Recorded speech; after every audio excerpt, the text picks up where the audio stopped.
Yeah, Silent Hill TDS, what's up? Yeah, come on. I.O.W. Sports Network, late night edition. Let's go.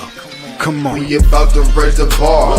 Wild card mark. Everybody grab a seat, cause you know we about to spark. Late night sports talk. Modelo Le Cigar. Man, you don't wanna start. Wild card mark. We about to raise the bar. Wild card mark. Everybody grab a seat, cause you know we about to spark. Late night sports talk. Modelo Le Cigar. Man, you don't wanna start. Wild card mark. Hey. L Boogie with the hot flame, ashtray full of top names, little tree for your membrane. This the 9-hour time frame. I just snatched up a 6-pack, got my hands on a lid pack, whipping up a little batch of snacks. Yeah, man, I think I'm all set. Late night, can't sleep, go ahead and just tap in.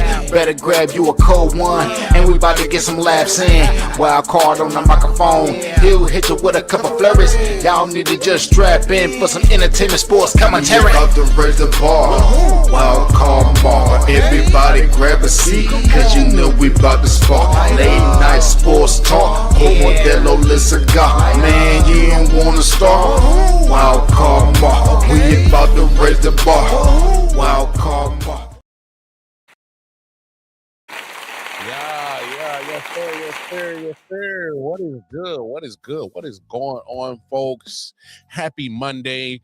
Now, on technically Tuesday on the East Coast, but hey, we're late night our show. We late.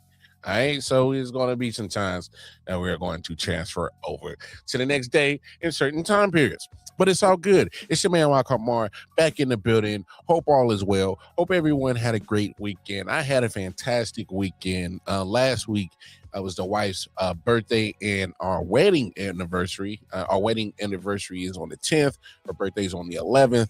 So my mom came in town. The girls were on spring break, so we did our whole little spring break, little staycation at the Great Wolf Lodge. I think that's what it's called. Great Wolf Lodge is dope. It's for the kids. It's a lot of kids. All right. It's a lot of kids running through that building, but it's for the kids. All right. So it's spring break. Did that. Y'all like the new hat, new beanie. It's still cold in Kansas City. Well, we got bipolar weather. We was just 72 degrees on Saturday. And then it got cold as hell yesterday. Had a little bit of snow, and the snow was melted away today, and it'll warm up again this week. So we got bipolar weather, but I hope you guys dig the new cap. Me and wifey went to our first NWSL, so the National Women's Soccer League. They have a team here in Kansas City, the Kansas City Current, who happen to be very damn good. They haven't won a championship in the last couple of years, even though they've probably been one of the favorites. But regardless, still one of the best teams. I had a fantastic time. You can go over to my X Twitter channel. I'll be posting some more pics from the weekend, Instagram, whatever, Wildcard on both of those social media platforms. You can check out all the content that I'll be dropping in regards to that. So but I wanted to shout that out because shout out to the NWSL and specifically my hometown team, the Kansas City Current, for putting on a great event opening week. The stadium is beautiful. The pitch was looking good. The grass was looking good. The crowd was lovely. And the Kansas City Current, the ladies, the soccer team, hey, looking good. Hopefully this is the year that they break through and bring Kansas City that championship. All right. What's good, James? How we doing? I hope you're doing well. Hope you're having a good Monday, James. Hope you had a good weekend. Again, appreciate everybody for tuning in. Again, like, share, subscribe, tap in with your boy on all those social media platforms. Look, we got a lot to talk about. All right. All right. Obviously, you see the headlines, World Baseball Classic. We'll talk about that.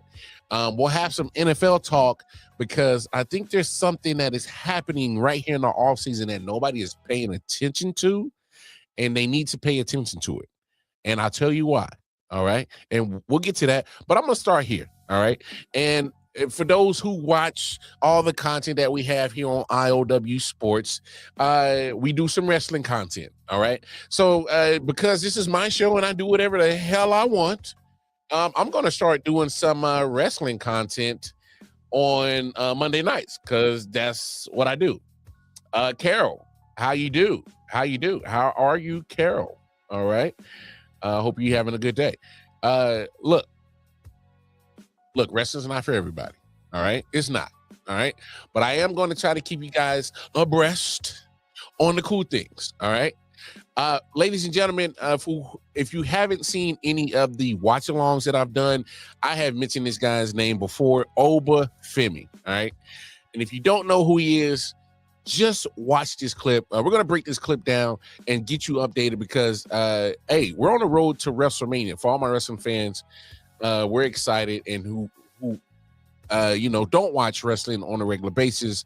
WrestleMania is WWE's Super Bowl, equivalent to that. All right, it's a 2-night affair. It's going to be on a Saturday and Sunday, April 18th and 19th. It's going to be something fantastic, something epic.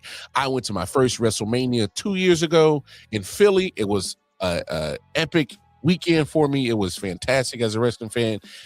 So I look forward to going to Vegas for my second WrestleMania. But look, what happened tonight on Monday Night Raw was dope. Well, let's reverse it back. Let's reverse it a little bit. All right, for all my wrestling fans, who's happy to see 09 Randy Orton back? I am. All right, I'm excited about that.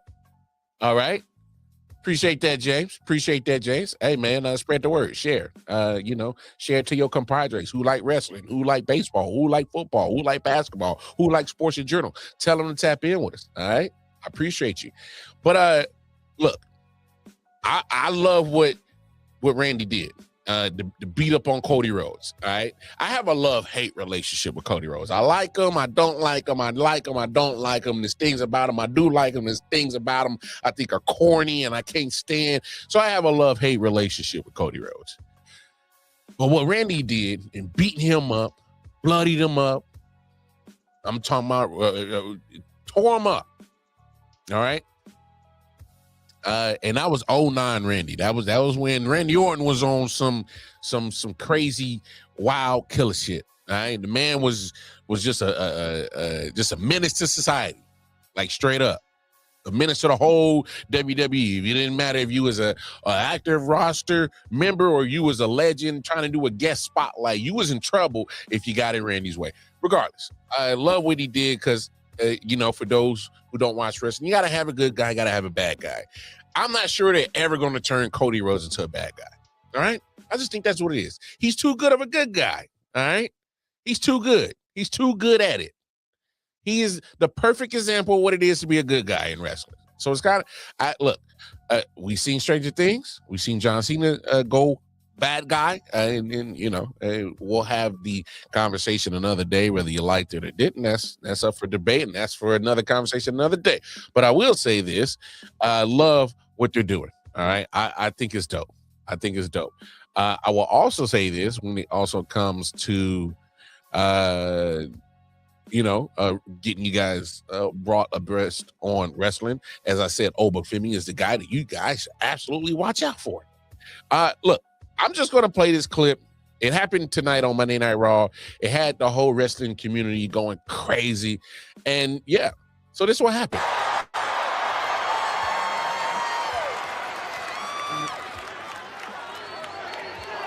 Now, ladies and gentlemen, that is Seth Rollins. All right. Seth freaking Rollins. And that other guy in the ring is the monster. That is Brock Lesnar. All right. The beast incarnate. All right. And to set the scene for you, Seth Rollins came out with a whole bunch of people, like 12, 13, 14 guys dressed in the same clothes as him. And Brock Lesnar, the other guy in the ring, just demolished all those guys. And then this happened.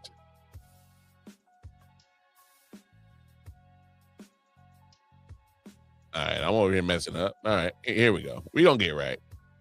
Yeah, all right. I'm not as good as an editor as I am a host. All right, but we're going to get there. All right, here we go. So, again, Brock Lesnar just beat up like 14, 15 guys, and then this happened. The lights go out.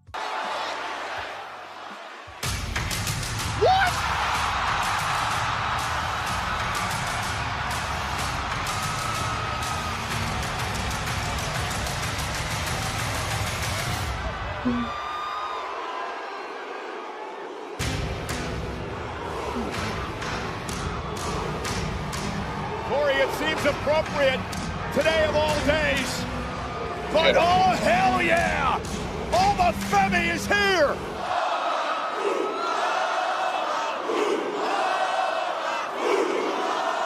All right, first of all, ladies and gentlemen, can you not feel the aura? Did you not feel that aura? When Femi came down, got in the ring, and everybody's like, oh my God, what's about to happen?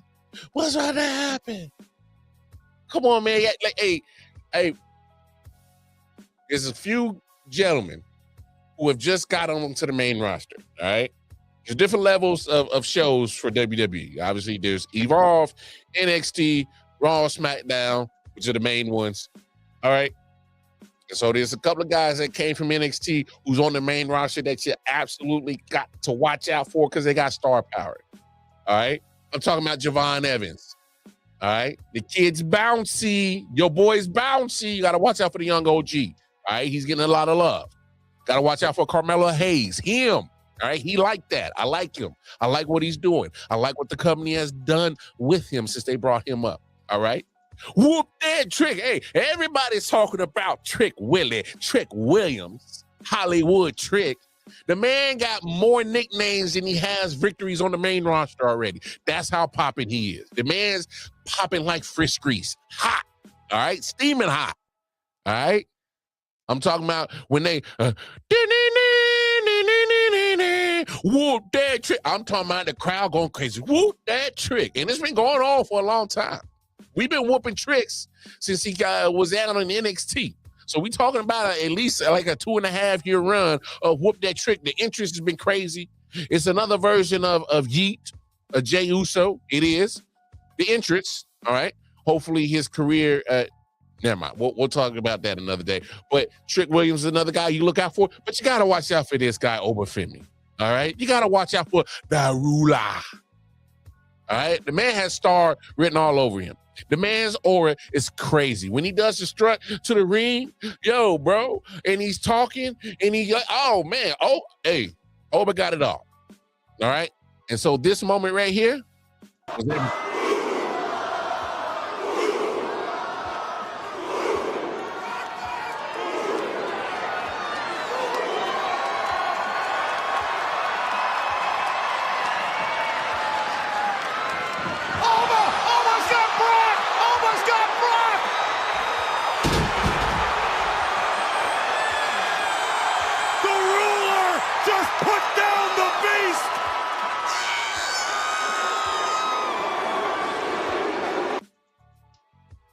I'm letting you know right now, if you are not a wrestling fan, all right, and you don't understand significant moments right there, it was dope, all right?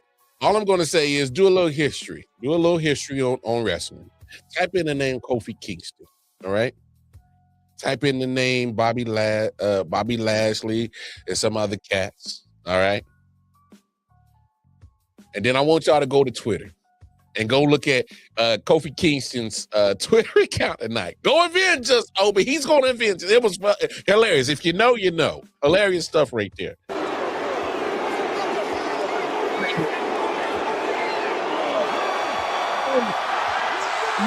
Hold on. Now, I saw this at the show when I was watching Raw tonight. I saw this happening, but I don't think nobody is really paying attention to the significance of Femi having his foot on Brock Lesnar's chest pointing at the WrestleMania sign right now. This is crazy. Corey!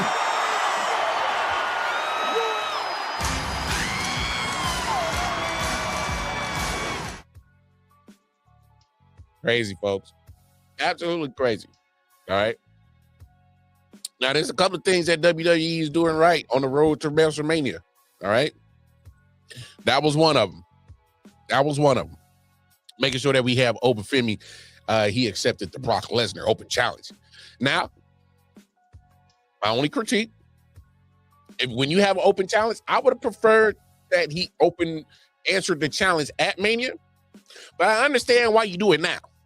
I understand why you reveal that match now because, well, you got to sell tickets. You got to sell these wrestling fans something to gravitate to, because these WrestleMania tickets ain't cheap. All right. Not at all. Not in the least. They are not cheap. All right. A good seat is going to cost you upwards to 10 grand. Ringside is going to cost you a car note. It would, for 2 days. Split it up a piece. I'm just being honest with you. Go look at Ticketmaster, SeatGeek, whatever. If you want to sit ringside, it's going to cost you probably 15 to 20 grand, all right, per night. I sit in a lower bowl like I did for Philly a couple of years ago. I was able to find seats for about $500 a night. So I'll probably spend about $1,000 for both days. I'm hoping to find something again like that this time. But I'll be honest, man, they're selling it. That sold. I'm not gonna say that sold me on wanting to go. I was already gonna go, plan on going. But the way that they set that up between Oba and Brock is gonna be dope. And that's great. Obviously, we know about the match between Roman Reigns and CM Punk. That sells itself. All right. So those are some of the things that they doing right. All right. Yeah, they ain't cheap. You right. All right. You right, fam. My man Z. All right. They are not cheap. Yeah, 10 grand to sit ringside. If you want to do it right. If you got room on your credit card, your credit look good, and you want to splurge as a wrestling fan, go ahead and get them old ringside seats for WrestleMania. It's a dope experience. I didn't sit ringside. I'm just talking about the experience of going to Mania. It's dope. But those are two things that I think that WWE is getting right with the road to WrestleMania is Roman, CM Punk, Oba, and Brock. Other than that, it's been, for me personally, I think WWE has kind of missed the mark on trying to sell WrestleMania. I know there's been some matches already confirmed. Obviously, we're talking about Jade Cargill, Rhea Ripley. That match is already set in stone. Stephanie Victor and Liv Morgan. That match is already set in stone. Now, Cody Rhodes and Randy Orton. That's it. Okay, I add that to another thing that they're doing right. But other than that, the build up for Mania has kind of been lackluster. It's been kind of boring. It's just kind of been, yeah. We're gonna make sure you guys, hopefully you enjoy this show at Mania. You're gonna go regardless because you're wrestling fans, and that is true to a certain point. But I will say this: WWE got to step it up. They got to get it together. Some of the, you got to make some things make sense. That's all I'm saying. Got to make some things make sense. But let me get off my soapbox. Let's transition because I already spent 20 minutes on wrestling, and I know not everybody. Look, WWE, AEW, TNA, ROH, AAA, whatever wrestling promotion you watch ain't for everybody, and that's cool. And that is cool. But I'm happy to talk about it on my podcast because now in 2026, I don't think y'all understand. When I was growing up in the Attitude Era, they used to call us cornballs, nerds, geeks.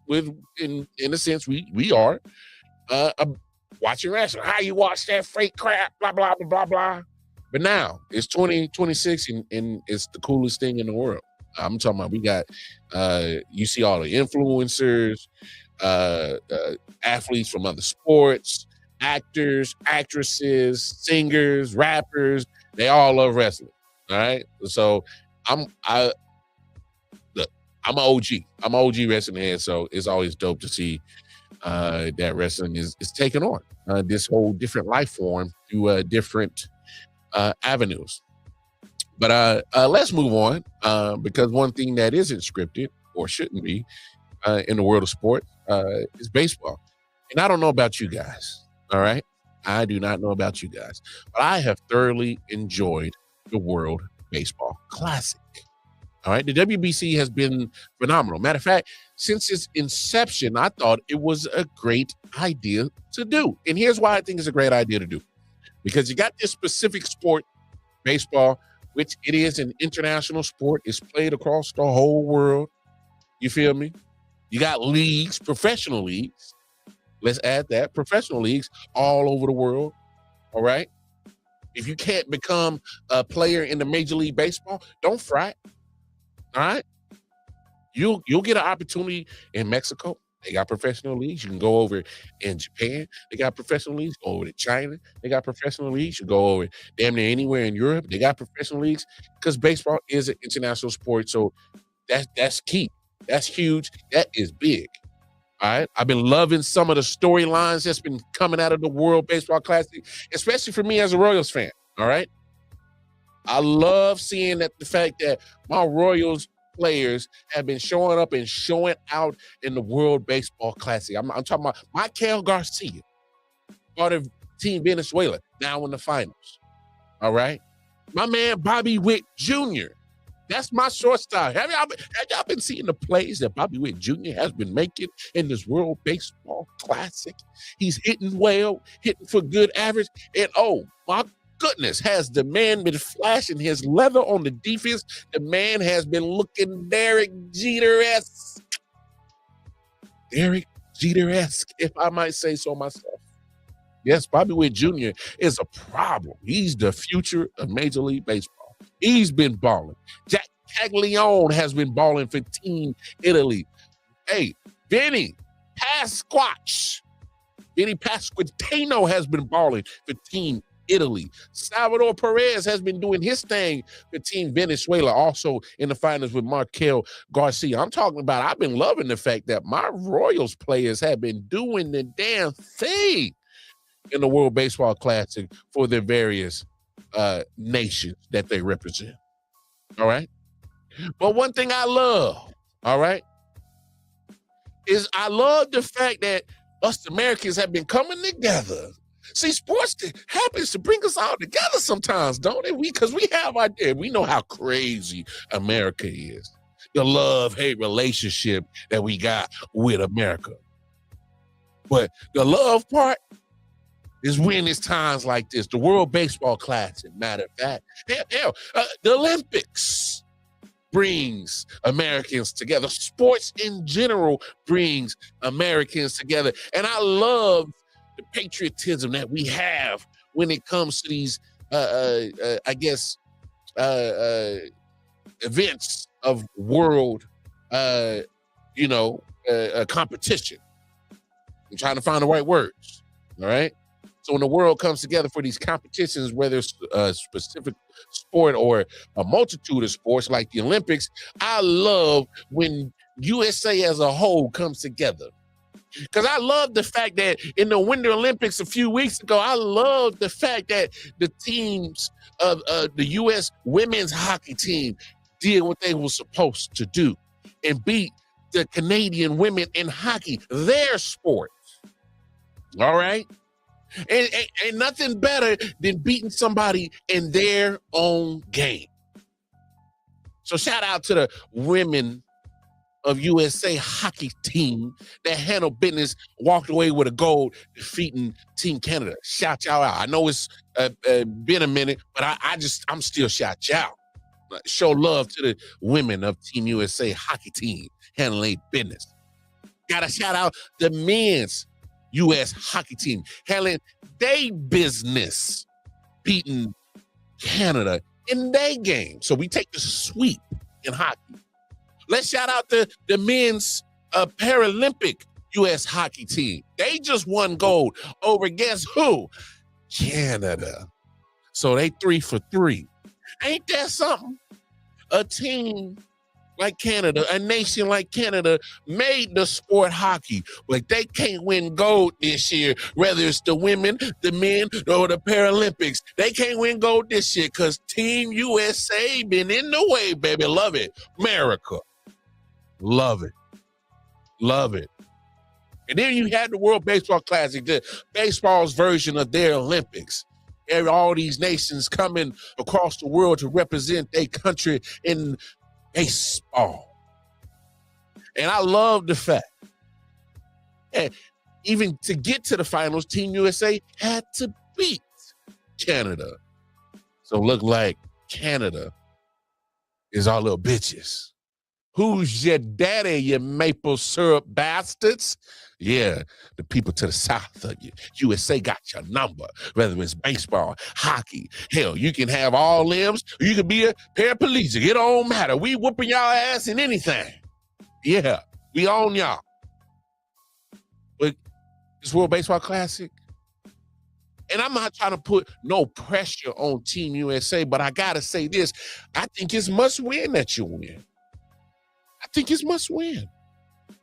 Not only is because I think you got the most talented roster, because, I mean, you go up and down the roster. I mean, you got studs.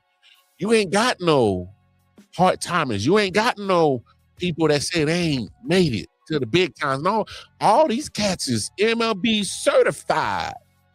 All right, they didn't clocked in, clocked out all these hours of MLB service.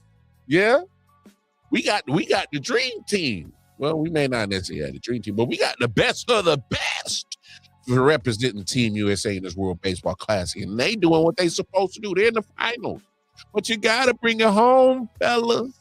Gotta bring it home. Because unlike the Canadians, we can't go out like they did. They invented the sport hockey, but they can't win no gold this year in the Olympics. That's our pastime. That's America's pastime. I know we lost some football, but there was a point in time that baseball was called America's favorite pastime was the slogan. That was what, was related to baseball. Oh man, we love it. It's America's favorite pastime. That's why Americans love it. Well, if that's the case, if it's our pastime, America's favorite pastime, that's our sport that we invented, then damn it, we gotta win. We can't go out like them old sissy Maple Leaf characters up north, inventing a sport and can't win it. No, we can't go out like that. Can't. So on Tuesday night, we just need one more night. We just need one more night from you fellas. One more night of all of us. Whether you're black, white, Asian, Hispanic, whatever. If you are an American citizen, we got one more night that we got to come together, show our true patriotism, like just one more night. And get behind these fellas and say, hey, man, handle that business.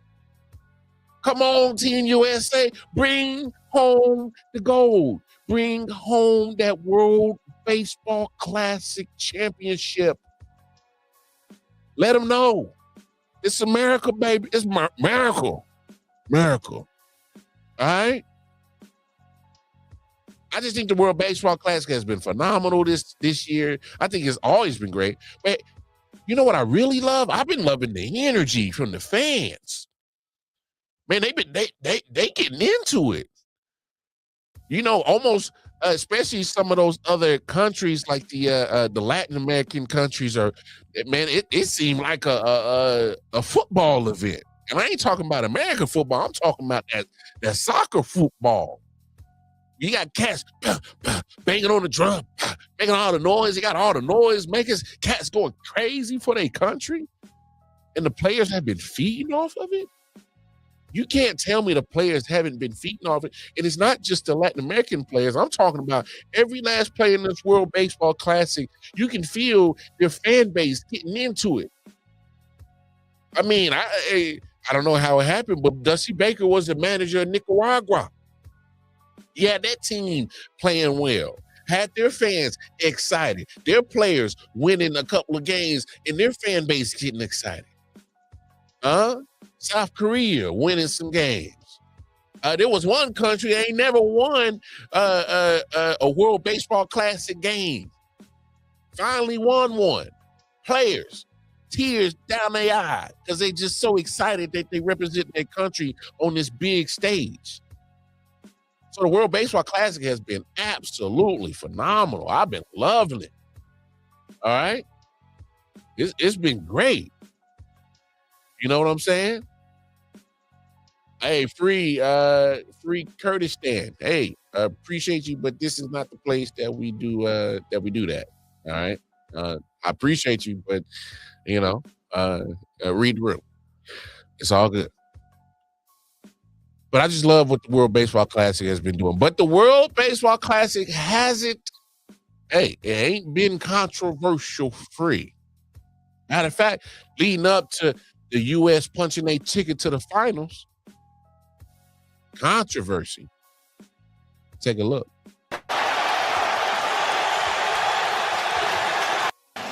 To Perdomo. Here it is. Oh, the championship!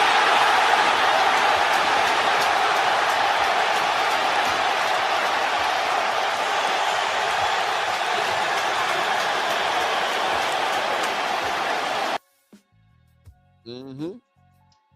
Yeah, controversy. Now look, ladies and gentlemen.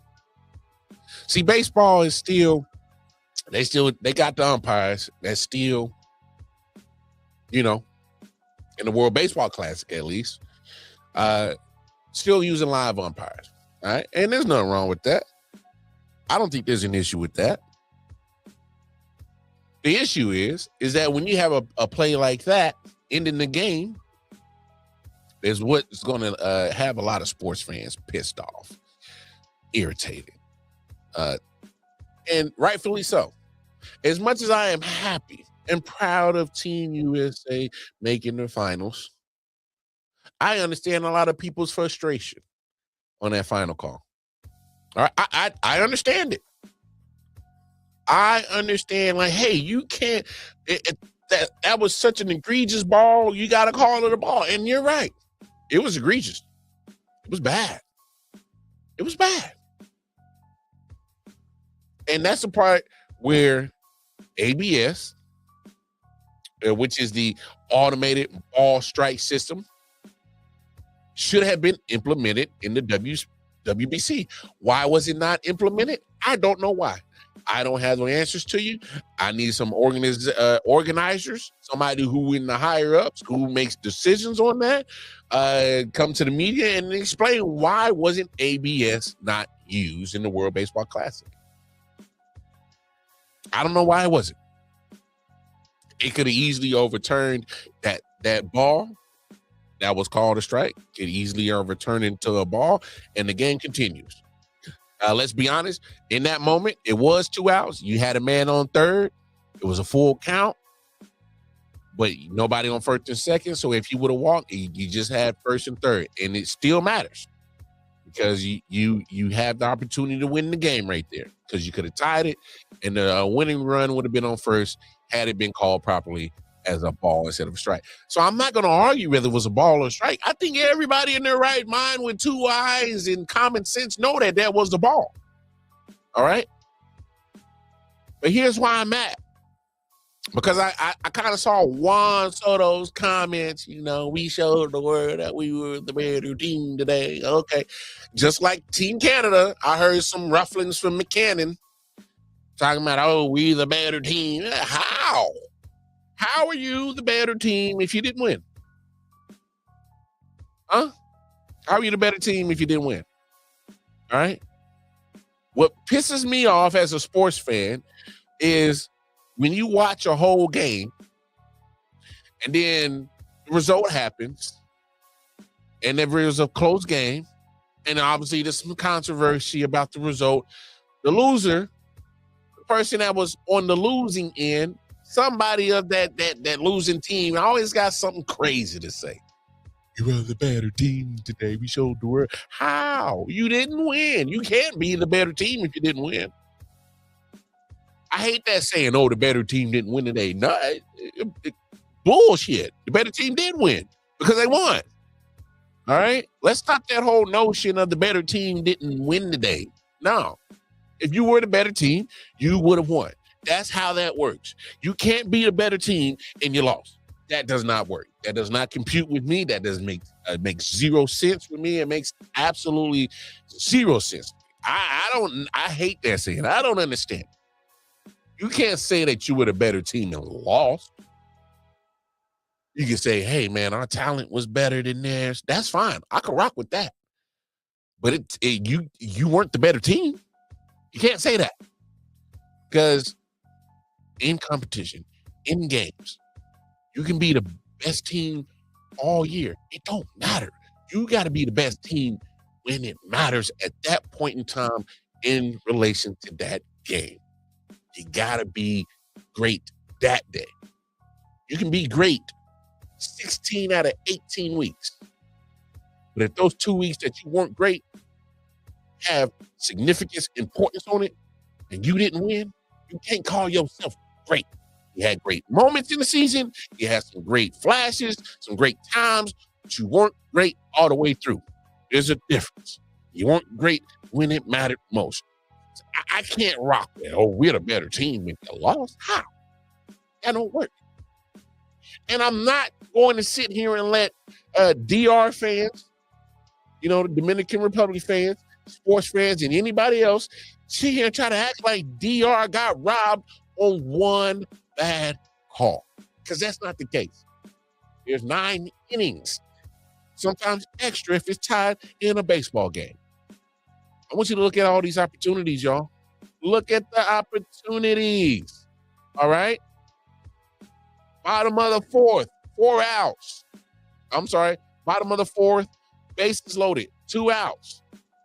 Didn't get the job done. Couldn't get no runs across. Bottom of the 5th, 1 out, 2 guys on. You don't score. You don't score. All right? Bottom of the 7th, you got guys on 2nd and 3rd with 1 out. You don't score, Dominican Republic. And then look at the bottom of the 9th before you even get to this play that we showed, the final strike, where the guy was on 3rd with 2 outs. You had a guy on 2nd with 1 out. He's in scoring position. You don't get the run across. All right? So there's at least 4 opportunities off rip that Dominican Republic did not execute, did not make the plays, did not get the run to tie the game. The 4th, 5th, 7th, 9th. So it did not come down to that final play to sit here and act like Team USA just skated by. No, Dominican Republic did not execute. They did not play their best baseball for 9 innings. They did not do what they were supposed to do. Point blank period. They were not the better team. Because the better team converts on these 4 opportunities. The better team is the one that has the highest score after 9 innings. They did what they were supposed to do. That makes them better than you. Because in the time that you matched up, they made less mistakes. Point blank, period. So I'm not trying to hear that it came down to the last pitch. All right? And furthermore, when it comes to the umpire, I know that was an egregious call. But if we're being a buck, if we're calling it if we're calling it fair, we're calling it as in looking at every last piece. All right, when it comes to this, we can't sit here and act like the umpire was so bad. Corey Blaster, all right, that was the umpire's name. I want you guys to look at his report card. All right. So yes, he did miss some calls according to his report card. Of course, one of the missed calls was the final play. All right. He also missed a missed call in the bottom of the 8th. All right. He also missed one in the top of the 9th that actually went against Team USA. All right. But here's my big point on Corey Blaster. All right. He was pretty much 89% accurate when it comes to calling strikes. He was 100% accurate when it came to calling balls. All right. He had an overall consistency of 96.38. All right. You're really only showing 4 missed calls. And I get it. He's human, guys. He's going to make mistakes. But if you're looking at Corey Blaster's report card, he was pretty damn good as an umpire. I get it. It was a bad call. That one call was really bad. It was impactful. Yes, it was. But if we're talking about the grand scheme of it all, Corey Blaster actually did his job and did it fairly accurately. So if you got this evidence of Corey Blaster actually by the numbers was fairly accurate by his report card, and you got the opportunities, the missed opportunities for Dominican Republic, at least minimum of 4 missed opportunities. We can't sit here and act like Juan Soto's telling the truth that Dominican Republic was the better team last night, because you weren't. Because we're not going to act like one call paints a whole picture that you were screwed, that you were robbed. That one missed call was so egregious. It was bad. It was bad. No. The man has a fairly accurate report card. You had missed opportunities. You didn't get the job done. Period. And that's why you're back. You're back in spring training with the Mets, Juan Soto. That's why your teammates who are in professional baseball are back in spring training with the rest of their crew. And for those who ain't playing in the MLB are back to their regular day lives or whatever 9 to 5 or whatever job they were doing before they made that roster. Can't be mad at the refs, the umpire. You can be mad at that one call, cool, but you can't act like you lost because of that call. Missed opportunities, it's on you. Gotta take, what's that word? Accountability, baby. Accountability. Gotta own up to what you didn't do right. And my biggest thing is how dare Juan Soto sit there and act like, oh, we were just a better team. We moaning and groaning and bitching and all that. And my dude, we're not doing that. Juan Soto, you went 0 for 4 at the plate. Add that to another problem on why you didn't win Dominican Republic that's not named one bad missed call at the end of the game. How about you are the star? Well paid, sought after. I mean, the Mets, they gave you a lot of money. There was a lot of teams that wanted your services. You were supposed to be one of the guys. You're supposed to be one of the faces, one of the athletes that people look to when they say MLB. You're supposed to be one of the household names, I should say. And you going 0 for 4? And then lose? And then try to throw some underhand, backhand compliment like, oh, we were the better team today? Nah, pimp. Gotcha, bitch. Not going down today. I got you, sir. I got your number. What's really starting to irk me in sports is people who lose, then bitch and moan and complain, and then you go back and look at what did you contribute. What did you contribute to the loss? Oh, you contributed 0 for 4, Juan Soto, to a loss. Shut up. Quite frankly, have several seats down, Juan Soto. You can't sit here, bitch and moan. Oh, we were the better team tonight. I'm paraphrasing. You can't have no comments even in the same neighborhood as trying to have that type of tone.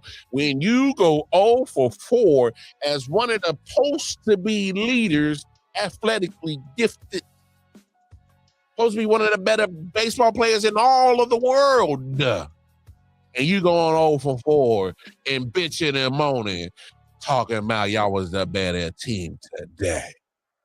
If you don't sit your goofy ass down, I'm getting tired of all these sports dudes bitching and moaning, talking about they the better team and you losing. And then in the loss, you ain't showed up. You went ghost. You went 86, disappeared out of there. And I ain't trying to hear none of that shit. talking about we the better team that day, and you 0 for 4, highly paid, overpaid outfielder for the Mets, Juan Soto. You crazy as hell, dog. But it ain't you. You ain't the only fool that's been talking in sports about all that crap. Talking about we the better team today. I just can't stand it no more. Every time, look, from now on, I don't care what sport you in.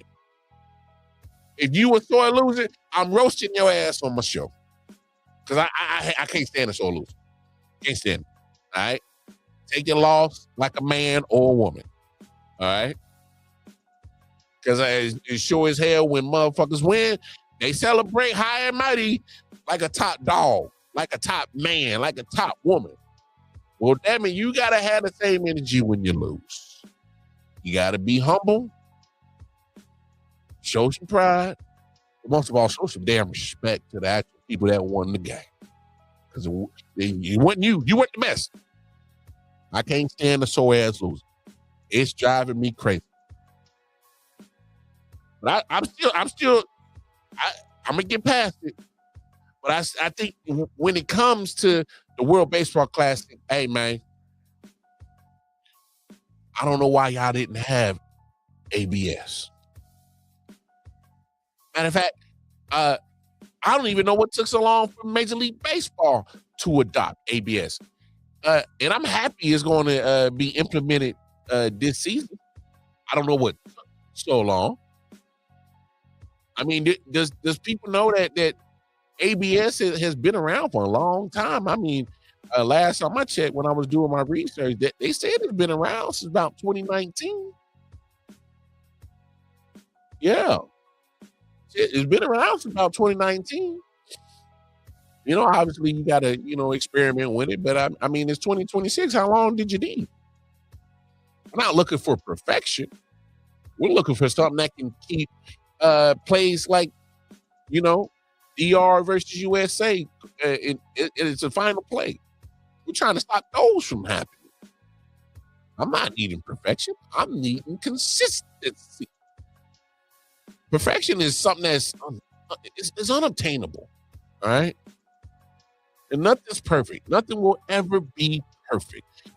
But what we are asking for as sports fans, whether it's baseball, football, basketball, soccer, whatever, we're looking for consistency when it comes to whoever is officiating said sport. All right? We want to hold these umpires accountable. So, hey, Corey Blaster, the guy that was responsible for the call, it was a bad one. But overall, again, that man was pretty fairly accurate. All right? I get it. He made one bad call. We got to look at the bigger picture. Man was fairly accurate. But the ABS should have been in place to correct that one bad call. Or those 4 missed calls that he had. 3 of them being impactful. That's what ABS is there for. That's why it should have been in the World Baseball Classic. Should have been in there. It'll be in there next time. Oh, trust and believe. They're going to make sure ABS is there next time. That's for sure. And what's really irritating me about Major League Baseball in this whole ABS system is that they've already had something in tennis that was coming out in 2017, the ELC, the electric line calling. It kind of eliminated the line judge. And I don't know if y'all seen it, but it has it's almost similar to baseball. They'll show the graphic and they'll show if the tennis ball hit in or out on the line, straight like that. And it's fairly accurate. I'm talking about they're getting down to the millimeters, whether the ball hit the line in or out. And it's straightforward. You can ask for the challenge, and it'll say in or out, and they'll keep it moving. And it's fairly quick. And the way that the ABS has been working, it's been fairly quick as well. From what I've been seeing in the spring training, I've been loving it. But what took so long? Because even in tennis, ELC has been around since 2017. So you already kind of had a blueprint of what to do to get this system. So Major League Baseball has always been behind the curve. Just my opinion. But I give them credit. It took them to 2026 to finally say, hey, man, Yeah, we got a ball and strike problem, and we got to handle it. Yeah, you've been had a ball and strike problem. And I get it. When you have humans making those split decisions that quick with 100-mile-per-hour fastballs coming down the path. I mean, these gunslingers, they fleeing this baseball now. They're throwing triple digits. A good chunk of these people is in the majors. Throwing triple digits. Hey, you got to have your eyesight. Got to have that good eyesight. But there's some things that Major League Baseball could do to help that situation when it comes to the umpires. But one thing that they ain't going to do is have a lockout. And then I don't know if y'all been paying attention because, you know, we all love some National Football League, but have y'all been paying attention to the real story? And I ain't talking about free agency. I ain't talking about the combine. I ain't talking about leading up to the draft. I'm talking about something that's in relative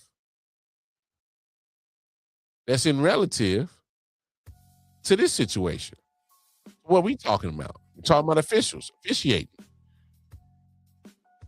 I'm going to put it to y'all like this. Y'all remember this play? The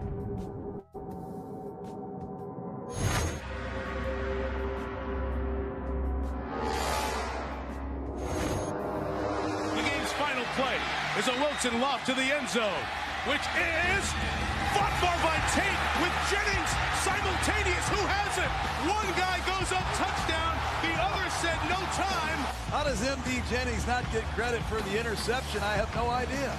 Call on the field stands. Touchdown. Seahawks win in the most bizarre finish you'll ever see. Yeah, y'all remember that play? Y'all remember the fail Mary? Yeah, crazy play. But my point in bringing that up is replacement refs. Y'all remember when the refs were locked out? No CBA, no collective bargaining agreement with the NFL. And so those refs locked out. All right? I'm going to be honest, y'all. I hope the NFL gets this CBA with the refs under control. And I hope that they in this CBA, I hope that the refs get what they want, which they want more money, which is cool. We'll talk about that in a second. The refs want more money. They want to be full-time employees, and I got no problem with that. All right?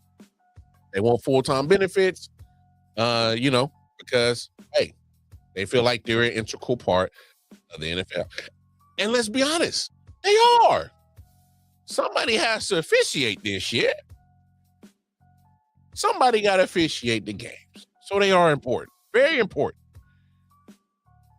But sometimes I think they get confused on being a part of the game and being in the game. And I'm going to break the difference down for y'all. All right? Being a part of the game is that, you're there. Obviously, you're seen on TV. You're there to officiate, keep games under control, make sure not too much, extracurricular activities is going on, post whistle, nobody's being foul, nobody's being dangerous, nobody's being, malicious, nasty, spitting on each other. That's what you're there. You're supposed to officiate bad behavior and get it out. You're there to officiate the actual rules of the rule book to help the flow of the game. Yes, you're there for that. So you are important to be part of the game. Now, being in the game is when you are absolutely making calls that affects the scoreboard. Being in the game. Now, some of these refs, they're a little bit too involved in being part in the game. All right? You need to be a piece in the game. You don't need to be in the game. When you start making egregious calls that can affect the scoreboard and sometimes will affect the scoreboard, and you got too much dip on your chip. You gotta reel that in. And that's where the NFL is at in this CBA talks. The NFL is that, hey, we need a better refereeing, more consistency, and this and that, because the NFL is looking at it from this way, because they're looking at us fans. And you know what majority of us NFL fans are doing? We're doing this. Yeah, we're on our phones. whether it's fantasy, which is another form of gambling, especially if there's a league that you're in that has a big pot at the end of it. And then, of course, the gambling itself. We're on the FanDuel. We're on the DraftKings, Caesars, the sports books. All right? That's where the NFL is at in this thing when it comes to the ref. They don't want to sit here and continue year after year after year face the allegations, the rigged allegations, the R word, the vaunted R word when it comes to the NFL. All right, they want to stop hearing the rigged. It's staged. It's favoritism. It's this and that. Yeah, it does create controversy. It does create talk. And hey, bad publicity or good publicity, publicity can help viewership. So, is when it comes to the whole point of the whole legitimacy of it is because they want to beat the allegations that is not rigged. That's what the NFL is at. They're trying to appease us because they know year in and year out we're going to drop probably upwards to probably $300-400 billion per NFL season is probably wagered on, and I might be underselling. There's a lot of money that goes on into betting when it comes to this NFL shit, bro. So you don't think the NFL wants to, hey, refs, hey, man, hey, our part of the CBA talks, hey, man, we need y'all to be more consistent. We need y'all to be more accurate. We need y'all to this. We need y'all to do that. Because they need it. They need it.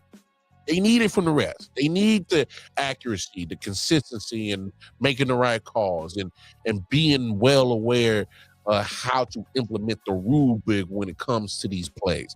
They need to be on that because they got to make sure that cats like me and other NFL fans like you who are on these apps with some money on the line ain't getting pissed the hell off and get mad. Ain't turning the TV off. That's really what it is. Because if we get that pissed off and mad and my bets is getting jacked up because your refs ain't worth the damn, we'll start turning the TV off. They don't want that. They don't want that. Roger Goodell don't want that. His bosses don't want that. For sure don't want that. The TV execs don't want that, who be getting all these checks when it comes to the popularity of the NFL. Don't nobody want the NFL to start losing viewership because you lost the legitimacy of your referees. And now your fans are looking at your product a certain way. They don't want that. So I'm looking at the NFL and understanding their part of the CBA talks when it comes to the refs. Now, let's look at the refs side of this situation. Why would you not want to be a full-time ref? I mean, if we're being quite honest, I'm looking at the average salary of an NFL ref. They making six figures. All they want was just a little bit more money, which I can understand because I know a lot of people like, oh, you already making six figures, you being greedy. Well, let's put it on the scale of the NFL. Yes, the NFL refs are only making six figures, and yes, they are a big piece of the game, important piece of the game. But then you look at the numbers that they make, and if I'm the refs, and you look at the union that you got, your reps will be the first thing he say is, "Hey, man, NFL, y'all jokers rake in billions per year in profits as a whole. 3, 4, 5, whatever it is, $300 to $500 billion annually is what you profit. Revenue that you bring in. How the hell am I over here getting my little funky ass six figures? And I'm an integral part of your game, of your content. I ain't asking for the world, but you're going to have to up on that shit because you ain't going to continue making money and I'm still stuck at the same pay scale from the last CBA. Nah, pimp. You got to come off some more money. And to be honest, hey, in any other negotiations, in other CBA talks, if you are profiting, your revenue's up, your profit is up, my pay scale needs to go up too. It can't stay the same because your numbers ain't the same. So when your numbers go up, shit, mine go up. If your numbers go down or your profit goes down, that's your problem. But if your revenue's up, that's good for me. But if your revenue go down, then it's my problem too, because then we both got a problem. But if your revenue is up, I need to make sure I get my money on too. I need to make sure I get my coins too. So I ain't got no problem with the refs looking at it this way. But the NFL got to make it happen. NFL got to get done. Because we saw what happened the last time we had replacement refs. It wasn't good. We had some crazy shit. It's too much on stake. It's too much on the line.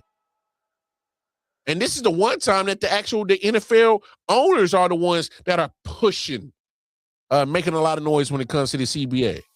Because they're looking at their teams. What if a couple of calls went against you that was so egregious, but maybe those calls, probably they went your way. If they was called correctly, I might be a playoff team. I'm pretty sure there's some owners looking at certain things like, hey, man, you costing me games. Nah, bro. But the NFL as a whole needs to make sure that they get this problem handled, and they have till May 31st. After May 31st. When that CBA agreement, the last one expires. So they got till the 31st of May. What's the day? Okay. Technically is now St. Patty's Day, but March 16th. I'm still rocking with it because I ain't went to sleep yet. So it's still March 16th. Monday, March 16th. AKA Tuesday.